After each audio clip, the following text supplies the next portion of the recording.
the Book of Romans series. Get the big picture of what saved by grace means for you, and understand more deeply faith, righteousness, sin, forgiveness, and other Christian cornerstone.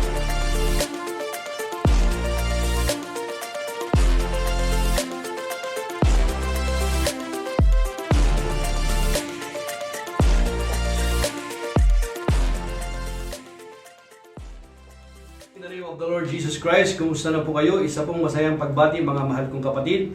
Nawa po ay nasa mabuti kayong kalagayan, ganoon din po ang inyo pong mga mahal sa buhay. Welcome po sa atin pong Bible study sa Jesus ang Daan tuwing Monday and Tuesday. At ngayon po mga kapatid, itutuloy po natin ang atin pong pinag-aaralan in the Book of Romans. Ngayon po ay nasa chapter 3 na tayo, part 1. So thanks God sa pagkatapos na po tayo sa Romans chapter 1 and chapter 2. Napag-aralan po natin doon chapter 1. Kung inyo pong matatandaan mga kapatid, napakahalaga na nakita po natin doon na ipinakita na yung mga Gentiles, kung gaano sila mga hintil, kung gaano sila kalayo sa Panginoon, na pinakita rito yung mga kasalanan. Ngayon sa chapter 2, yung mga Hudyo naman, yung mga Israelites, na kung saan nakipagtipan ang Diyos sa kanila, na kayo rin, parang sinasabi ng Panginoon na kayo rin ay hindi rin nakaabot din sa pamantayan po ng Diyos. Hindi rin nakaabot sa pamantayan ng Diyos. Kaya huwag niyong sabihin na dahil nakipagtipan sa inyo ang Diyos, ay kayo ay hindi na parurusahan, hindi na kayo guilty doon sa kautusan. At ngayon mga kapatid, pag-aaralan po natin ngayon yung chapter 3, verse 1 to 10. At meron po tayong siguro mga dalawang verses lang ng mga cross-reference at titingnan po natin. So mag-focus po tayo dito sa chapter 3 verse 1 to 10. Sa loob po ng isang oras, samahan niyo po ako. At ngayon, bago po tayo mag-umpisa mga mahal kong kapatid, samahan niyo po muna ako sa panalangin upang tayo po ay puspusin po ng Diyos sapagkat napakaganda po ang pag-aaral na ito. Let's pray. Father God, we thank you and we bless your name ngayong araw na ito. Sa amin pong pag-aaral, Panginoon, ng iyong salita, ipinagkakatiwala po namin sa inyo ang gawain na ito. Nananampalataya kami at naniniwala, Panginoon, na lahat ng karunungan, lahat ng kapangyarihan ay nagmumula po sa inyo. Kaya po, Panginoon, kami ay umaasa sa inyong habag at biyaya, Panginoon. Ang karunungan ay inyo pong padaluyin sa amin po ngayon. Ang inyo pong lingkod na yung gagamitin ngayon, Panginoon. Give me honest conviction, Panginoon, so that I may preach your word with power and boldness. Even, Lord, sa aking mga kapatid na nanunood ngayon nitong Bible study sa Jesus ang Daan, Lord, we pray na kumilos ka at ikaw ang siyang magbigay ng liwanag sa amin sa banal na salita. Sa pangalan ni Jesus, Amen. Hallelujah. Purihin ang Panginoon. Now mga kapatid, dito po sa chapter 3 verse 1 to 10, dito po sa chapter 3 ng Book of Romans, napakaganda po ang pag-aaral dito sapagkat ito po yung mga, kung titingnan po natin, ito yung kalimitang mga question and answer po ito Para bang yung mga katanungan po nila, yung kanilang mga sinasabi kay Apostol Pablo ay kanya pong sinasagot yung kanila pong mga tanong sapagkat mayroon pong mga paratang dito ang mga Jews o yung mga Hudyo kay Apostol Pablo na kung saan nga si Apostol Pablo ang ginamit ng Panginoon na mamahayag ng magandang balita sa mga hintil sapagkat yung mga ibang mga disipulo ay sila ay nakapokus sa bayan ng Israel pero hindi naman mangaral doon sa Gentiles. Pero ang mission ni Apostol Pablo ay nung tinawag siya ng Panginoon sa road of Damascus, makikita po natin doon na ang focus ng ministry ni Apostol Pablo ay sa mga hintil. Pero hindi naman ito nangangahulugan na hindi na rin niya inaabot ang mga Israelita sapagkat kung makikita po natin, siya rin po ay isa po siyang Pharisees na naging disciple ni Gamaliel, expert of the law. Ito si Apostol Pablo. Apostol Pablo po ay mapag-aaralan din po natin na siya rin ay Roman citizen at the same time. Dual citizen po sila. Kasama po niya pati si Silas, Roman citizen din to. Makikita po natin doon in the Book of Acts, mapapag-aralan po natin doon. Ngayon, si Apostol Pablo po, ito po yung kanya pong sulat. Titingnan po natin sa chapter 1. Umpisa na po natin para Romans chapter 3 verse 1. Now here, sabi po rito, sa verse 1, what advantage then is there in being a Jew, or what value is there in circumcision. Kasi yung circumcision, mga kapatid, ito yung tanda, isa sa mga tanda ng pakikipagtipan ng Diyos sa kanilang ninuno na si Abraham. Nag-umpisa ito kay Abraham eh. Ano yung circumcision o yung tinatawag na pagtutuli? Ano, ito yung isa sa kanilang mga kasunduan, pinagkasunduan. Now here, kung gayon, paano nakakalamang ang mga Israelita? Paano ba nakakalamang? What advantage then? Ano? Makikita natin dito sa mga Jew, yung sa Romans chapter 3.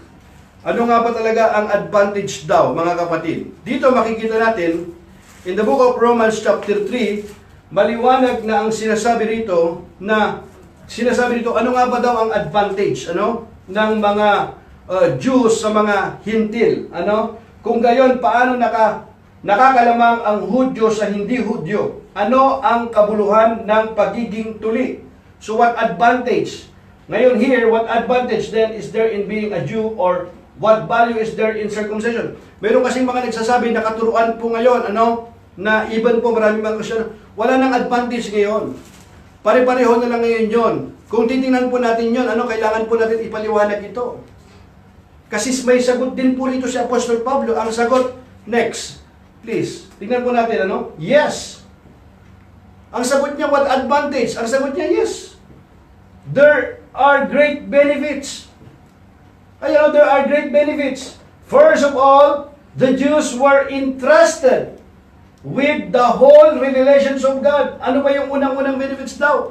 First of all, yung Jews were entrusted with the whole revelation of God. So mayroong advantage, mayroong benefits. Di ba? Much in every way. First of all, the Jews have been entrusted with the very words of God. Yan ang unang-unang advantage.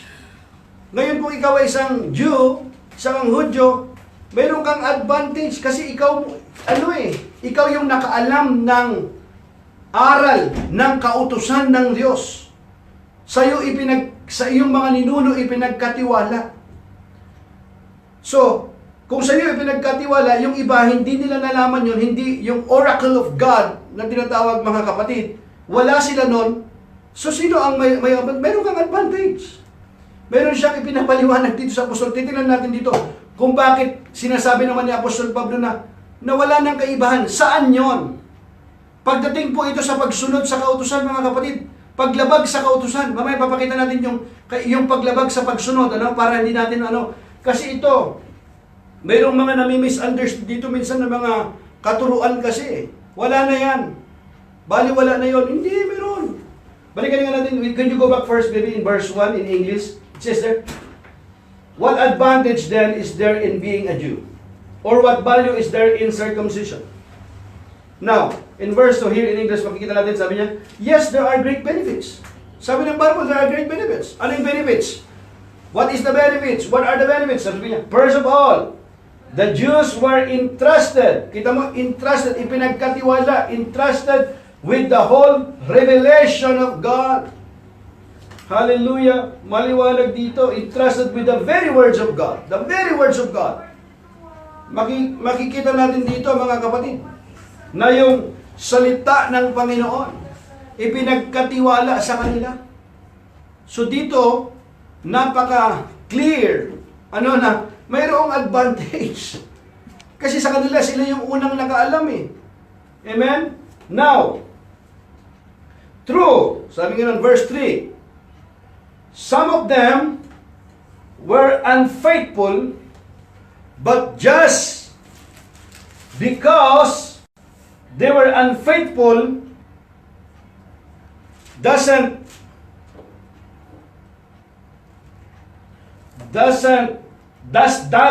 mean God will be unfaithful? Ulitin ko ha. True. Some of them were unfaithful. Some of them, hindi lahat. Some of them were unfaithful. But just because they were unfaithful, does that mean God will be unfaithful? Ito yung tanong, Anong sagot ng Bible? Tatanungin po natin. Ibig bang sabihin nun, unfaithful na rin ang Panginoon? Sagot ng Bible, verse 4, of course not. Kita mo ang sagot? Kita mo mayroong tanong? Yung Bible din ang sumasagot, of course not. Even if everyone else is a liar, God is true. Kita niyo po yan? Even everyone is a liar, God is true. As the scripture say about Him, you will be proved right in what you say, and you will win your case in court. Hallelujah. Purihin ang Panginoon. Ano nga kung hindi naging tapat ang ilan sa kanila? Ang ibig kayang sabihin ninyo niyon ay hindi na rin tapat ang Diyos? Kasi hindi naging tapat yung iba sa inyo. Ibig kong sabihin nun, hindi na rin tapat ang Diyos? Ito yung ito yung mga tinatanong nila kay Pablo. Sagot ni Pablo, hindi. Hindi. Ang Diyos ay tapat at totoo. Ang Diyos ay tapat at totoo. Kahit na sinungaling pa ang lahat ng tao, ayon nga sa nasusulat, kapag ikaw ay nagsalita, mapapatunayan kang matuwid, at kung ikaw ay hatulan, ikaw ay mananaig. Hallelujah. Purihin ang Panginoon. Kasi yung katangian po ng Diyos. Hindi naman nababago ang katangian ng Diyos na matapat. Laging matapat ang Diyos at totoo. Kahit ano nga pangyayari. Ano pa ba, yung tao man ay tapat siya, mabuti man hindi, ang Panginoon ay nanatili siyang tapat. Hallelujah. Di ba sabi niya, kung hindi naging tapat ang ilan sa kanila, ang ibig kayang sabihin iyon ay hindi na rin tapat ang Diyos? Hindi na rin ba tapat ang Diyos? Sabi niya, hindi. Ang Diyos ay tapat at totoo kahit na sinungaling pa ang lahat ng tao. Here, maliwanag mga kapatid. So here, Paul insists that God's faithfulness does not depend on human faithfulness. Hindi. The sentence, God will be true even if every man is a liar, may come from Psalm chapter 116 verse 11. Nakasulat yun sa awit, verse 116 verse 11. Chapter 116 verse 11, nakasulat na po yan sa Lumang Tipan, sa awit.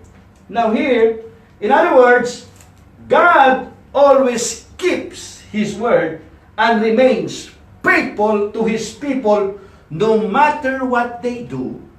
That's why His word and judgment are justified. Yung judgment niya, ibig sabihin, pag humatol pa rin siya, ano man ang kanyang maging hatol, kagustuhan man nila ito o hindi, ang hatol pa rin ng Diyos ay tapat at totoo. Bakit? Kasi tapat siya at totoo . Ngayon, kung yung hatol nila ay kailangan nilang, ang maging hatol ng Panginoon ay kailangan nilang mag-suffer ng consequence dahil doon sa kanilang mga gawa, ang hatol pa rin ng Panginoon ay tapat at totoo. Bakit? Kasi yun ang kanyang katangian. Amen. Hindi dahil yun ang kanilang naranasan, ang Diyos ay hindi na matapat. Hindi po ganon mga kapatid. Yun ang gustong iparating ni Apostol Pablo dito sa Romans chapter 3. Ulitin ko mga kapatid, dito sa chapter 1, makikita natin dito. Ito yung kakalagayan ng tao sa katauhan. Sino-sino ba ngayon? Yung mga hintil. Tinutukoy niya rito yung mga hintil. Ito yung mga nangyari. Lahat ng kasalanan nila doon. Yung mga hindi pagkakilala sa totoong Diyos. Nagkaroon ng iba't ibang maraming mga kasalanan. Hindi kasama yung mga Israelita doon, yung mga Jews. Why? Kasi alam nila ang salita yung oracle of God. Yung salita ng Panginoon sa kanilang ipagtipan, sa kanilang mga patriarkang sila Abraham, sila Moses, ang Panginoon. Mayroon silang kautusan. Sa chapter 2, ngayon sinasabi nyo parang hindi kayo kasali dyan. Ngayon, sa chapter 2, pinapakita naman dito na, baka sinasabi ninyo na yung kapwa ninyo, makasalanan kayo, hindi. Tapos para bang ang nangyayari, excuse na sila. Hindi ganon. Na misunderstood nila, hindi nila lubos na naintindihan, na unawaan yung kautusan. Alam nila yung mga ibang mga moral law, pero yung kautusan na talagang nais ng Panginoon na iparating sa kanila, hindi nila naunawaan. You remember ang sabi ng Panginoon kay Nicodemo, di ba? Hindi ba teachers of the law ka? Hindi mo ba alam ito? Aren't you teachers of the law in John chapter 3? Di ba sabi niya gano'n? Now here, That's why His word and judgments are justified. Ang Panginoon, ano man ang kanyang maging hatol, magustuhan man ito ng tao, hindi, ang laging hatol ng Diyos ay tapat at totoo, sapagkat ang Diyos ay laging tapat at totoo. Kahit ang mga tao ay hindi tapat at totoo. Purihin ang Panginoon. Hallelujah.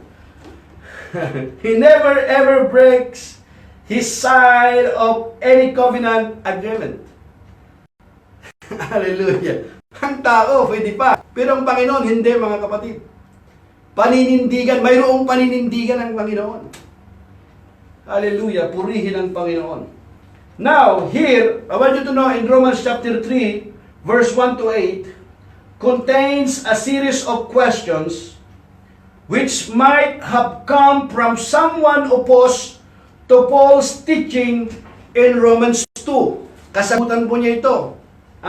Now here, using this challenge, response structure, Paul clarifies that being Jewish and circumcised still comes with great advantages. Still great advantages, of course. Kasi sa inyo na una eh. Huwag nating isasawala din yon. Mga kapatid, mayroong panahon eh. Let me, ano yan, sa susunod yung, now, here. Puntahan po natin yung verse 5 sa Romans chapter 3, verse 5 to 6. Now, makita natin dito, mga kapatid. Can you go back there for a while? Now, here, using this challenge response structure, Paul clarifies that being Jewish and circumcised still comes with great advantages.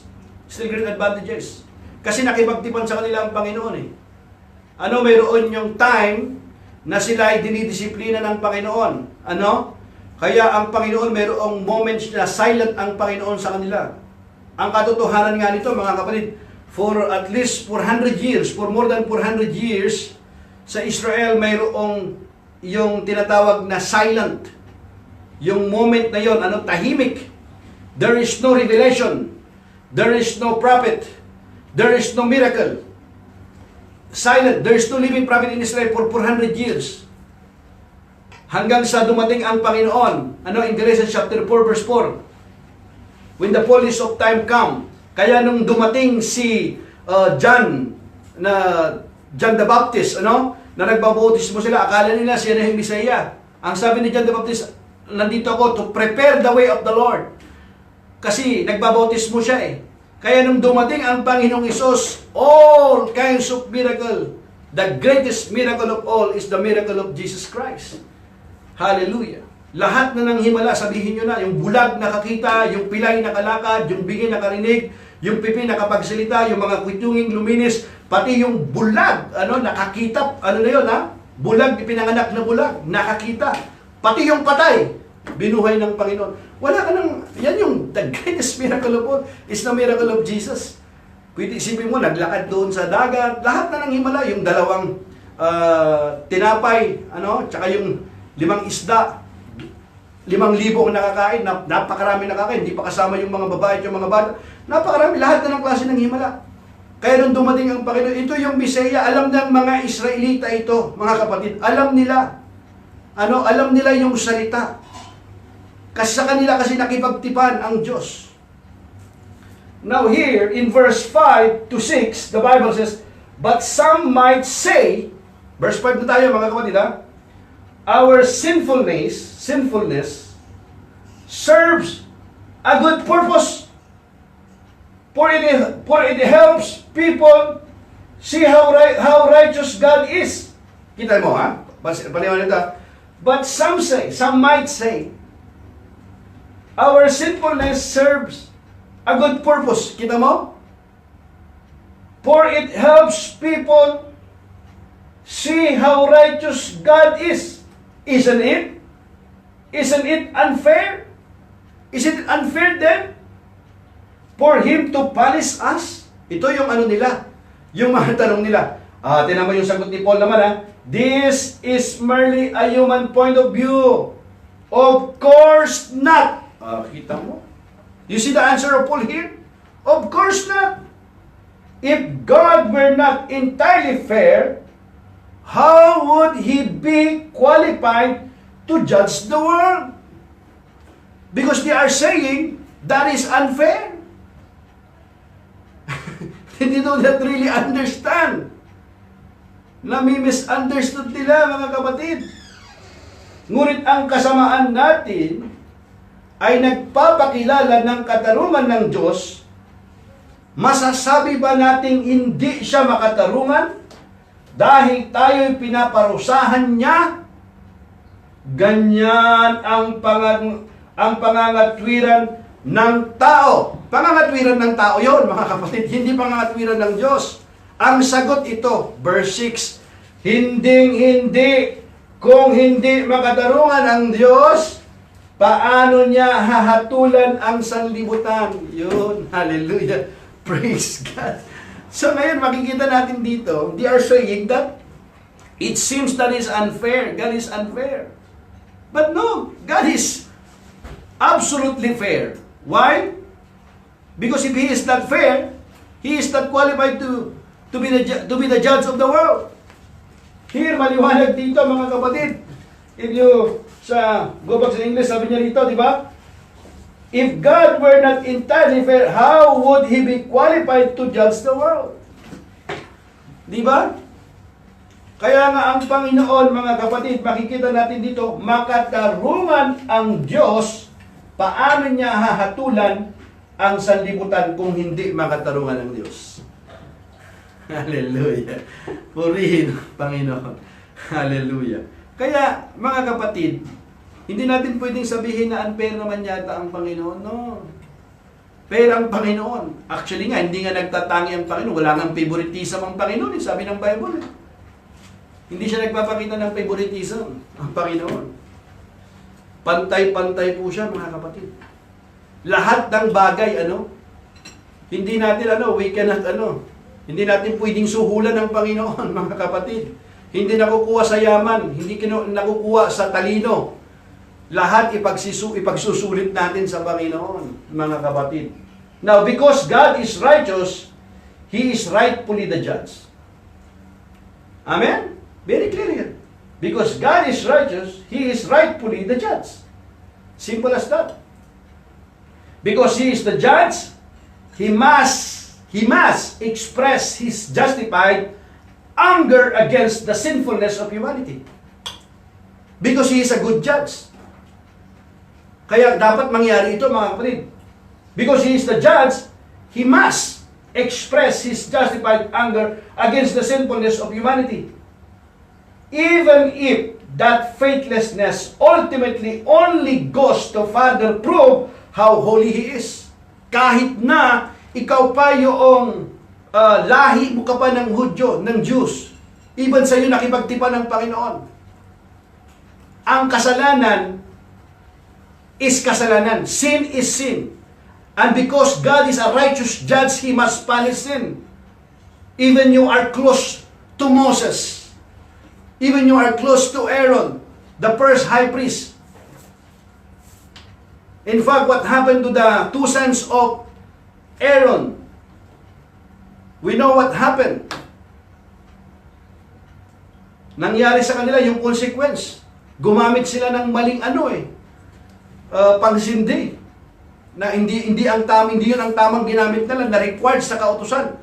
Namatay sila dahil sa kabanalan ng Panginoon. Now here, pinapakita natin dito, because He is the judge, He must express His justified anger against the sinfulness of humanity. Even if that faithlessness ultimately only goes to further prove how holy He is. Purihin ang Panginoon. Ang Diyos ay banal, mga kapatid. Purihin ang Diyos. Kaya nanatiling banal ang Diyos, mga kapatid. At para maging makatarungan siya, He must punish sin. Kasi pag hindi niya pinarusahan naman ang kasalanan, hindi siya magiging righteous judge.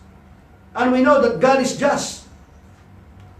Purihin ang Panginoon. Yes, He is a merciful God, He is a loving God, but don't forget that He is also a just God. Purihin ang Diyos. Now here in verse 7, but Kita mo? Here we are, question and answer lang to mga kapatid. Question, answer, question, answer. Mayroon silang tanong. Kasi may mga ano dito, mga Christian na yung mga audio, naging Kristiyano sila eh. Nanampalataya din sila sa Panginoon. Pero siyempre, meron pa silang naka-attach na kautusan. Ano? Now here, mayroon naka-attach sa kanila. At yung iba naman, ayaw tanggapin. Ano? Ayaw talagang tanggapin yung Ebanghelyo. Ebanghelyo ng Panginoon. Ito yung kasi yung ipinipresent niya yung ultimate eh. Ito yung Ebanghelyo na pinipresent ni Apostol Pablo sa kanila.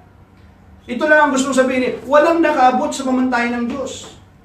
Yung Hintil man, di rin nakaabot. Yung Hudyo, di rin nakaabot. Ito ang kailangan natin. Si Kristo yung Misaya. Ito yung Ebanghelyo ang kailangan natin. Kasi sa kautusan, in fact, the law designed to save more sin. There's nothing wrong about the law. The law is holy. And because the law is holy, no one, walang naka-reach doon sa pamantayan noon. Walang nakaano eh. Whoever keeps the whole law and yet stumble at just one point, he is guilty of breaking of all. James chapter 2 verse 10. Pinatunayan ito ni James, mga kapatid. In verse 7, but someone might still argue. Kita mo? Someone might still argue. How can God condemn me as a sinner if my dishonesty highlights His truthfulness and brings Him more glory? Now, kita mo? Ang tanong nila, sabi niya, yung argument, how can God condemn me as a sinner? If my dishonesty highlights His truthfulness and brings Him more glory. Ano kayang sagot niya? Tingnan natin, ano? Anong sagot niya? Now, here, mga kapatid, go back there sa Tagalog. Now, kung sa pamamagitan ng aking kasinungalingan, ay lalong lumilitaw ang kalwatian ng Diyos sapagkat lalong nakikilala na siya'y tapat. Siya'y tapat. Ha? Bakit pa niya ako paparusahan bilang isang makasalanan? Yan yung tanong nila eh. Sabi nga sa English, sabi nga nun, here, how can God condemn me as a sinner if my dishonesty highlights His truthfulness and brings Him more glory? Kita mo yung tanong nila. Now, here, mga kapatid, Paul refutes the very idea of this in two directions. Pansinin natin dito, two direction. Dalawa ito, mga kapatid. Unang-una, God's righteousness means, God's righteousness, yung kabanalan po ng Diyos, yung katwiran po ng Diyos, God's righteousness means, by definition, that He cannot be unrighteous. Let me repeat that. Paul refutes the very idea of this in two directions.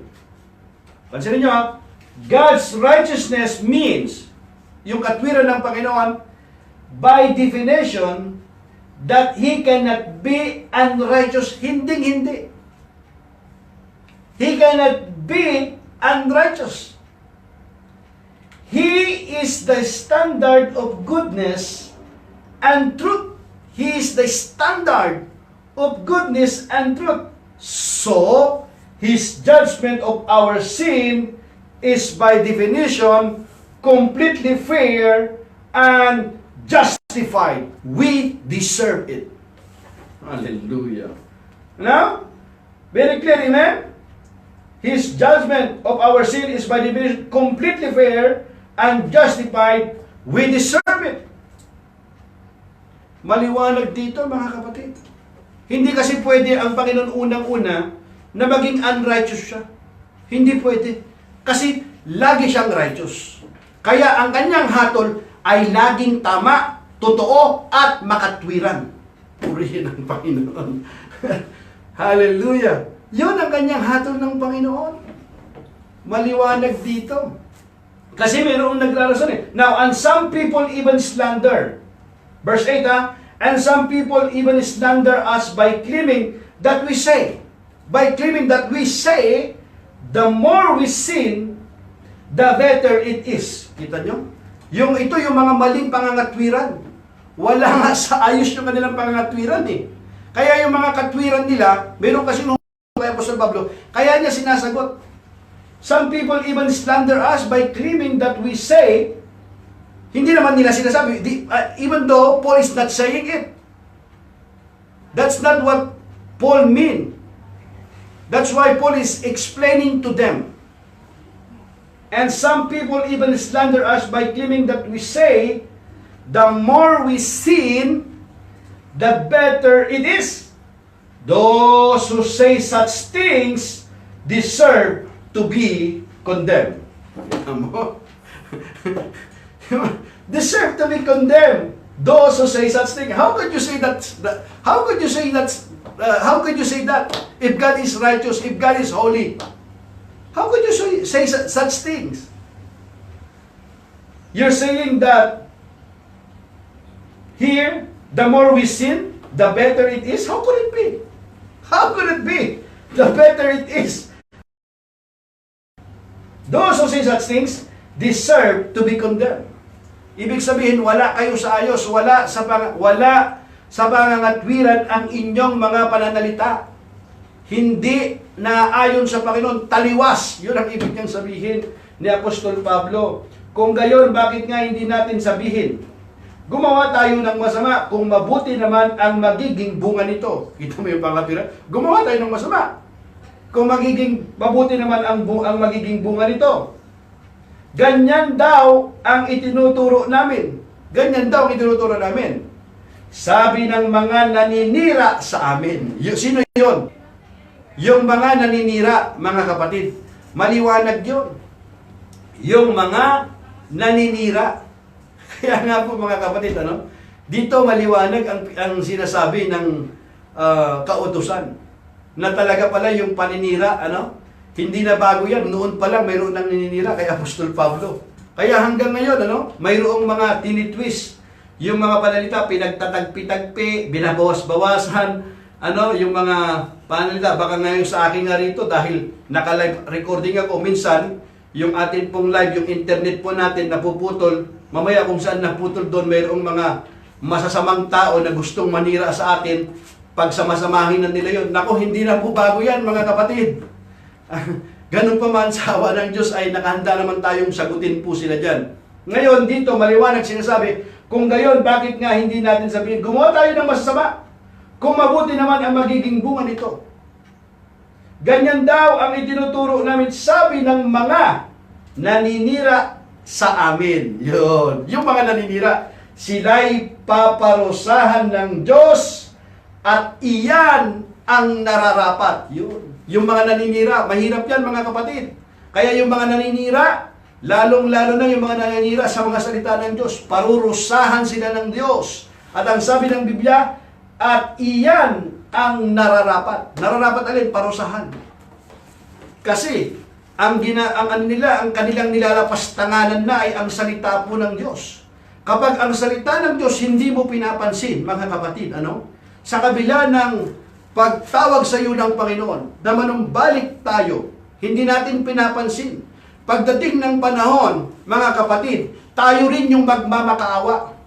Magmamakaawa tayo pagdating ng panahon ng paghatol. Pero yung pagmamakaawa mo, yung panahon na yun, wala nang magagawa. Because, mga kapatid, ang panahon ng pagsisisi, ito na. There is no second chance after death. Uulitin ko yan. There is no second chance after death. Mga kapatid, habang buhay pa tayo, ito yung panahon ng pagsisisi. Ito pagtawag ng Diyos na manumbalik tayo. Hindi natin pinapang-ibanghelyo. Lagi tayong busy. Minsan pa nga tinutuya natin ang salita ng Diyos. Tinutuya natin ang nangangaral. Mga kapatid, hindi ito biro, mga kapatid. Minsan pa nga naninira tayo. para ma-justify natin yung ating mga gawang kasalanan, naghahanap tayo ng mali. Sabi natin, hindi ba mayroong pastor na ganon? Di ba mayroong nangangaral na ganito? Pare-pareho lang naman yan. Mga kapatid, sabi ng Biblia, to mind your own business. Huwag mong tingnan ng iyong kapwa. Kasi bawat isa sa atin haharap sa hukuman ng Panginoon. Bawat isa po sa atin. Hindi ito by group, by religion, by family. Isa-isa tayo haharap sa hukuman ng Panginoon. Mga kapatid, kaya po mga kapatid, mag-ingat po tayo. Huwag po tayong basta-basta naninira. Matinding kasalanan ang paninira. Hindi ito bago hanggang ngayon.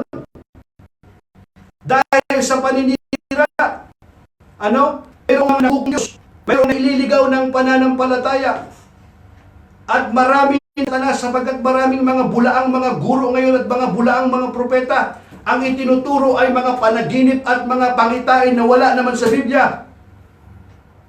Kaya tayo pinag-iingat ng Panginoon, kaya nga mayroon tayong Bible study. Hindi naluluma ang Bible study, mga kapatid.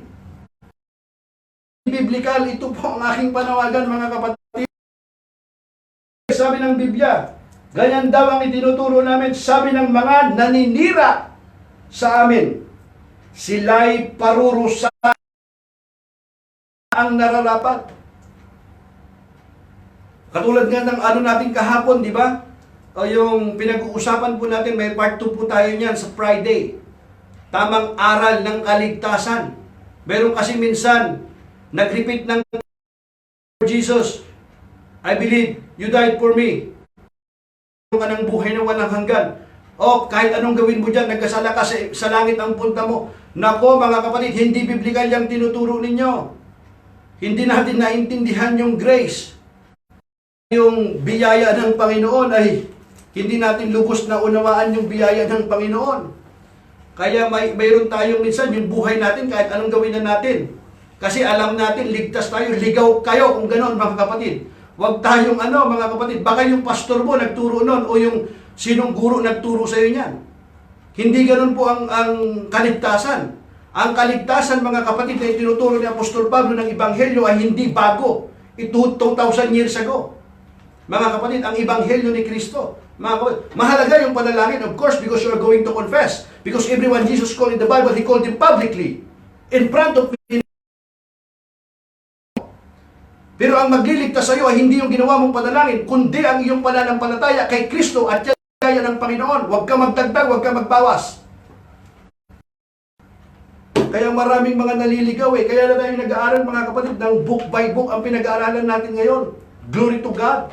Sa habag at awa ng Panginoon ay nakakapag-aral tayo ng ganito. Purihin ang Diyos. Which is that human sinfulness demonstrate God righteous because He remains faithful. We do not. They have saying that Paul is telling people to keep sinning. They are saying that. Paul would never say that. Such thing. Hindi niya sasabihin yan, mga kapatid. Paul called this for what it is, slander and deliberate. Dishonest lie meant to damage his reputation and his efforts to be as apostles of the gospel. Sinisiraan siya Ganon yan, mga kapatid, kapag ikaw ay nagsasabi ka ng totoo, ipinapangaral mo ang katotohanan, you don't do sugar coating, maraming mga tao manunuhol sa'yo. Alala ko mayroong gusto daw akong manood ng isang programa, bibigyan daw ako ng 100 KD, sagutin ko daw yung tanong. Sabi ko, sagutin mo muna yung aking tanong. Ayaw naman, ano magagawa natin? Kaya minsan naawa na lang ako dahil wala, ang tinitingnan kasi nila ay dapat ang ipagmalaki, mga kapatid, hindi yung pinuno. Dapat si Kristo. Si Kristo yung aral, yung Biblia. Kapag ito ang ipinangaral nila, yung si Kristo, yung Biblia, okay. Then I submit ng iyong church, yung pinuno mo, kaya ka bang iligtas niyan? Sino? Mga kapatid, sa ngalan na ibinigay ng Diyos ay kaliligtas ito. Gawa chapter 4 verse 12, sa silong ng langit, nor there is no other name under heaven given among men we must be saved. Walang ibang pangalan. Ba't ka nagdadagdag ng ibang pangalan? Wala nga eh. Gawa chapter 4 verse 12, maliwanag mga kapatid sa Bible. Bakit tayo naliligaw? Kasi ano tayo eh, napapalin lang tayo sa mga gandang mga panalita. Nakakulay puti, maganda lahat ng ano. Tapos magaganda mga instrumento, malaki, ito na siguro ang totoo. Mga kapatid, ang kaligtasan natin, pananampalataya, hindi nakabase sa damdamin. Baka iniisip mo, damdamin, mga kapatid. Yes, ginagamit ng Diyos yung ating damdamin to express our emotion sa magitan ng pagpupuri. Pananampalataya ay hindi nakabase sa ating damdamin. Baka ipahamak ka pa ng iyong damdamin. Minsan ang damdamin mo ay nagbabago. Depende sa kalagayan mo. Kung ano ang nararamdaman mo. Minsan masaya ka, minsan malungkot ka. Pero ang ating pananampalataya nakabase mga kapatid sa salita ng Diyos. Ito ang ating mga kapatid. Our final authority. Mayroon tayong Biblia para hindi tayo kanya-kanya. Ang Biblia mga kapatid. Ito kasi yung salita ng Diyos hindi nagbabago eh. Hindi magkakabula ito mga kapatid. Langit at lupa nga maglalaho. Pero ang kanyang salita mananatili magpakailanman at hindi magkakabula. Kahit isang tuldok, hindi mo pwedeng bawasin yan mga kapatid. Kahit isang kudlit, hindi pwede. Ito, ganito. Ganito kapangyarihan ng salita ng Diyos mga kapatid. Hallelujah. Purihin ang Panginoon. These critics go so far as to say that the logical outcome of Paul's teaching is to provoke people to sin more, to make more good. Why not do evil that good may come? Paul has described this as a human argument. Yan yung pangangatwiran ng tao na hindi ayon sa salita ng Diyos. Maliwanag ito na paglabag sa kautusan ng Panginoon. Ano to eh? Paglapastangan sa aral ng Diyos. Bakit? Mahalaga kasi yung tamang aral, mga kapatid eh. Ito yung strategy ni Satanas eh. Hindi yung para gumawa ka ng masama ah. Alam mo ba ang effective ni Satanas? Yung gawa ka ng mabuti na hindi tama. Ano yung mabuti na hindi tama? Halimbawa, nangangaral ka ng salita ng Diyos. Di ba mabuti yan? Mabuti yan, nangangaral ka ng salita ng Diyos eh. Hindi tama. Delikado yun. Kaluluwa ang iyong nakasalalay dito. Tumutulong ka sa mahirap, mabuti yan, tama? Tumutulong ka, pero ano pala? Mayroon kang masamang hangarin. Mayroon kang masamang motibo ang iyong pagtulong. Hindi dahil pagtulong, kapatid, tanggap ka ng tanggap. Sabi ng James, wisdom is the principal thing. Therefore, get wisdom. In all you're getting, get understanding. Tanggap ka ng tanggap ng regalo, bigay sa'yo ng regalo. Meron nung ganyan nagkwento, regalo siya ng regalo. Ngayon, nung tanggap siya ng regalo, nag-aaras na ng date. Pwede ba kitang ihatid, sunduin? Mayroon ng asawa. Tanggap ka ng tanggap ng regalo eh. Tapos, hindi mo namalayan. Nahulog ka na pala sa tukso. Kawawa naman yung asawa mong naghihintay. Nasira kayo yung pamilya. Bakit? Tanggap ka ng tanggap eh. Hindi lahat dahil ipinipresent sa'yo, tanggap ka ng tanggap mga kapatid. Hindi po ganon. Wisdom is the principal thing. Therefore, in all you're getting, get understanding. Principal thing nga yung wisdom eh. Ngayon, dito makikita natin yung mga mayroong advantage sila. Kasi meron silang kautusan. Sila yung nauna. Of course, advantage yun. Pero sabi ni Apostol Pablo rito, ngayon, kahit kayo nauna, hindi nangangahulugan ito na excuse na kayo. Kung kayo ay lumalabag din, parurusahan din kayo. So wala kayong kaibahan ngayon. Ngayon, kung ang mga hintil nga, sumusunod sila, bagamat hindi sila nauna, sila pa yung naging kalugod-lugod sa Panginoon. Naging ganap sa Panginoon dahil sa kanilang pagsunod. Pero wag nating i-misunderstood na wala nang advantage pare-pareho. Hindi, mayroon nga sabi ng Biblia. Binasa natin eh. Sinagot nga eh. Clear. This critic goes so far to say that the logical outcome of Paul's teaching is to provoke people to sin more, to make more good. It clearly does not make any sense. It sounds like the twisted logic of a condemned man trying to talk himself out of punishment he has earned. In fact, this is such a foolish idea that Paul doesn't even bother to debate it, at least not now. Hindi ito pinapalampas ni Apostol Pablo. Kasi wala sa hulog, sabi nga nila. Hindi yan. Hindi. Para siguro sa, ito ngayon, yung new generation ngayon, hindi. Ligtas na ako. Nilid na ako sa prayer of acceptance, ligtas na ako. Dahil doon sa prayer of acceptance, tapos ikaw ngayon, yung kinakasama mo, hindi mo tunay na asawa, ayaw mo magsisi. Dahil pag namatay ka, sabi mo sa langit ang punta mo, makapatid, naligaw ka. Please, repent. Here, read the scripture. Hindi ganoon, mga kapatid. Ang kaligtasan, mga kapatid, ay sa pamamagitan ng pananampalataya. At yan ay biyaya ng Diyos. Ngayon, kung sabihin mo pananampalataya ka, pero nagpapatuloy ka sa kasalanan, mga kapatid, maliwanag sa 1 John chapter 3, hindi nagpapatuloy sa kasalanan ang anak ng Diyos sapagkat mayroon silang buhay. They are born of God, they cannot continue on sinning. How can you continue on sinning? Kung mayroon kang banal na espiritu na nanahan sa iyo, mayroong banal na espiritu na nagkukonvict sa iyo, kaya nga nalulungkot ka kung nagkakasala ka, kaya nga humingi ka ng tawad. Pero kung alam mong kasalanan ito, nagpapatuloy ka sa kasalanan, wala nang conviction nun, rebellion na yan, kapatid. Rebellion is a sin of witchcraft in the Bible. In fact, even delay obedience is rebellion. Rebellion. Partial obedience is disobedience. Because the highest form of worship, obedience is the highest form of worship. Hallelujah. Purihin ang Panginoon. Kaya wag po tayong wag po natin itong ma-misunderstood. Mahalagang aral to, kapatid. The fact that God remains righteous and faithful in the face of human sinfulness does not mean that God wants humans to sin more.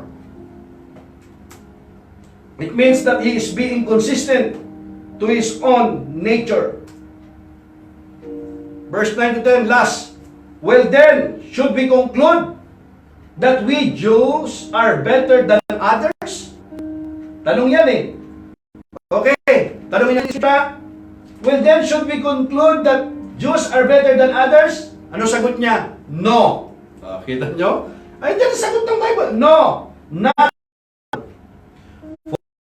Already shown that all people, whether Jews or Gentiles, are under of sin. Sino daw?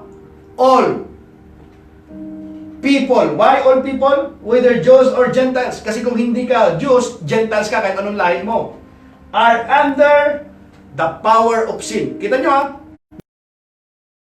Kapangyarihan ng kasalanan. At kapag mayroong kapangyarihan, mayroong force. Mayroong mayroong strongholds. Ibig sabihin, hindi basta-basta naaalis. At hindi mo kaya sa iyong sarili. Kailangan power of sin. As the scriptures say. Pag sinabing scripture says, nasa OT yan, sa Old Testament yan. As the scriptures say, no one is righteous, not even one. It's written in the scripture yan, mga kapatid. Pag sinabing as the scripture say, walang matuwid, walang ngayon, ang kalagayan ba mas mabuti kaysa sa mga hintil? Hindi! Tulad nga yan. Napatunayan ha? Nasa ilalim ng kasalanan, maging Hudyo o hintil man, ayon sa nasusulat, walang matuwid. Wala. Kahit isa. Meron akong narinig eh. Hindi na daw siya, yung kasalanan daw, wala na daw sa kanya. Sin will no power anymore. Wala na daw kapangyarihan sa buhay niya. Naku, naligaw yung tao yun. Yung nagsasabing gano'n. Bakit ko sinasabi yan? Yung tao na siya nagkakasala. Tanungin natin, yung Biblia. Ano kaya ang kalagayan po nung gano'n? Yung tao nagsasabi na hindi daw siya nagkakasala na. Wala na daw siyang kasalanan, napagtagumpayan niya na yung kasalanan. Sagutin nga Biblia, sabi ng Biblia. Now here, but before that, exception are in need of salvation is a key point of the gospel. Put it back verse 10 before that.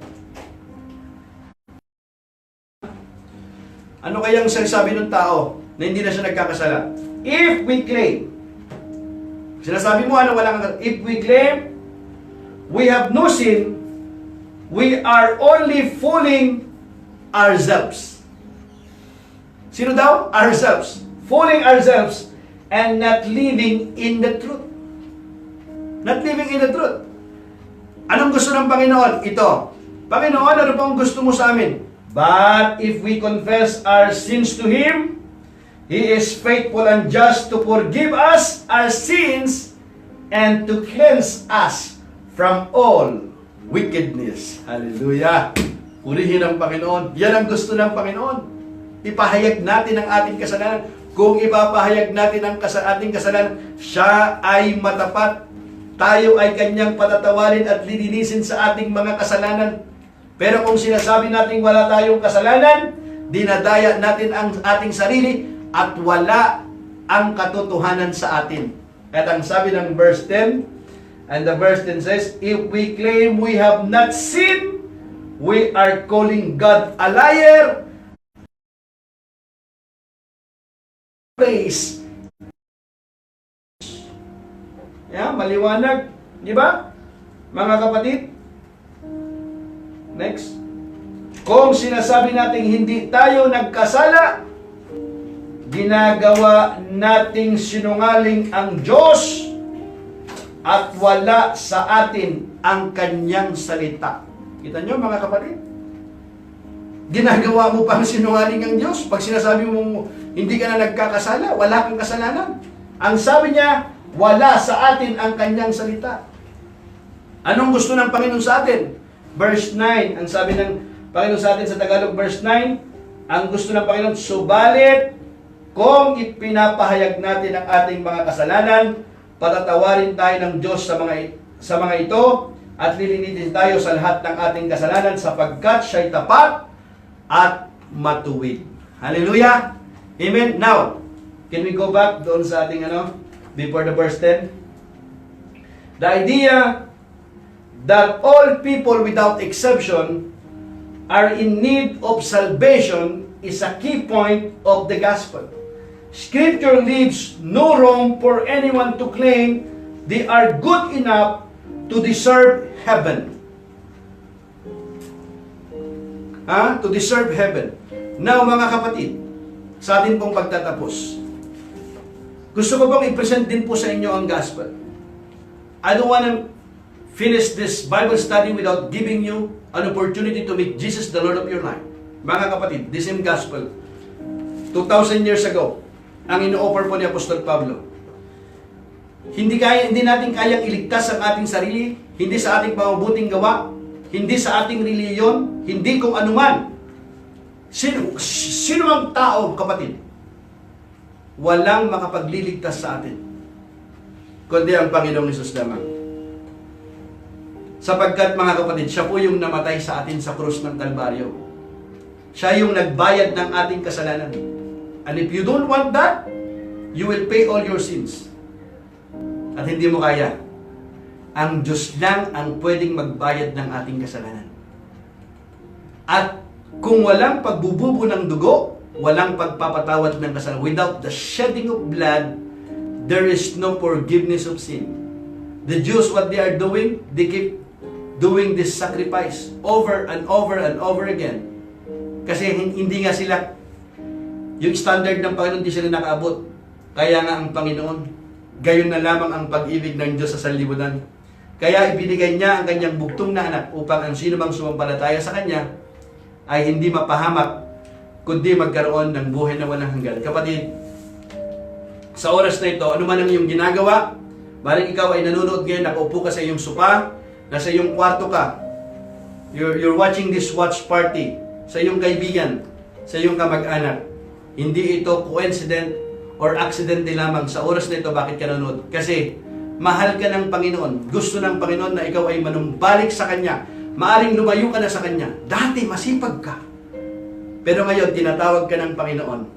Manumbalik sa Kanya. Or maaari naman, ang iyong buhay, you're not living right sa oras na ito. Your heart is not right with God. But tonight, today, you want to make it right. And God is calling you for such a time as this. Don't miss this opportunity, my brothers and sisters. Gusto kitang ipanalangin sa oras na ito. Come to Jesus today. Whoever you are, whatever your past, come as you are. Huwag mo nang hintayin pa ang iba pang pag-araw ng iba pang araw, sapagkat maaring wala ng iba pang pagkakataon. Tulad nito, today is the day of salvation. Now, God is calling you. He loves you. Come to Jesus today. Repent of your sins and come to Jesus. Muli po mga kapatid, ako po'y nagpapasalamat sa inyo pong pagsama sa atin pong Bible study. Lord willing, lulubin nawa ng Panginoon, kanya pong lulubin. I will see you tomorrow, same time, alas 7 po ng gabi, dito sa Kuwait. At muli po mga kapatid, sumayin niyo po ang kapayapaan po ng Diyos. Love you and God bless. Bye-bye.